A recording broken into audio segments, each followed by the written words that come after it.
Hi, I'm Lizzie and this is Laura. We have just returned from a sailing on board P&O Iona to the Norwegian Fjords. While we were on board, we stayed in an inside cabin, which was on deck 11, 11122. If you want to know what we got up to while we were on board Iona, please subscribe to our channel by clicking the button below. As you enter cabin 11122, you'll find your usual safety information on the back of the door. To your right, there is a slot for the cabin card that activates the power and a master light switch. Also on the right, you'll find your cabin bathroom, which is well appointed but compact. The shower has a glass door that opens in either direction and has 2 shelves for storage. In here, you'll also find provided White Company shampoo and body wash. In the sink area, there is plenty of storage with quite a few shelves. There is also a well-lit mirror that is great for doing your makeup in. As you exit the bathroom, you'll find some useful hooks on the wall and your air conditioning controls. Out in the main cabin area, you'll see that we have this cabin configured with twin beds, giving us a decent amount of space between them. You can also have the beds pushed together to create a double. Opposite the beds, there is a wall-mounted television, and underneath the television, you'll find your cabin telephone, the fridge, and a good-sized cupboard. In front of the other bed, you'll see the dressing table with a chair, your tea and coffee making facilities, and another good-sized cupboard. On your way back out of the cabin, you'll come to your wardrobes. There is one single shelved wardrobe which also houses your cabin safe, and a further double hanging wardrobe that has plenty of space for your hanging clothes.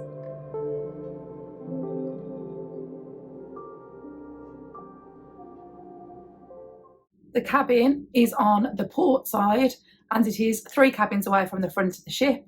So it is quite a quiet cabin in the sense of you don't get very much footfall past here. The only people who are walking past are people heading to their cabins at the front of the ship. It is quite far away from the forward lifts, so if you have mobility issues, this is probably not the cabin for you. Although the cabin itself is located in quite a quiet position, there were some strange noises through our cruise that we identified. There's a sound that goes off periodically that sounds a little bit like the ship's horn that we can hear from the inside of this cabin.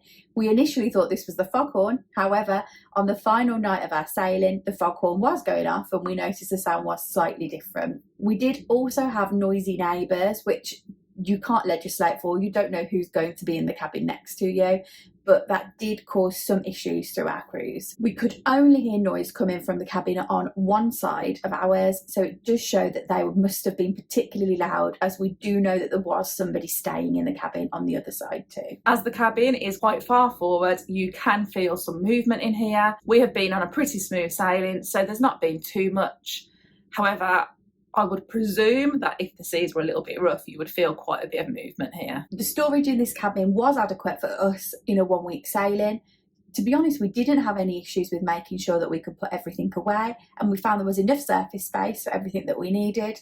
We did, however, notice that the storage is considerably less than what you get in a balcony cabin, and it was quite apparent as our parents were staying in a balcony cabin just a few doors down from us. A moan that many people have about Iona cabins is that there aren't any drawers. We have solved this problem by bringing our clothes in packing cubes, and this really does help that situation. The bathroom in this cabin is definitely compact. It does have everything you need in it, but there is very little space between the shower and the toilet, so there's not a lot of standing space in there. There is plenty of shelving in the bathroom, so lots of space to keep your toiletries.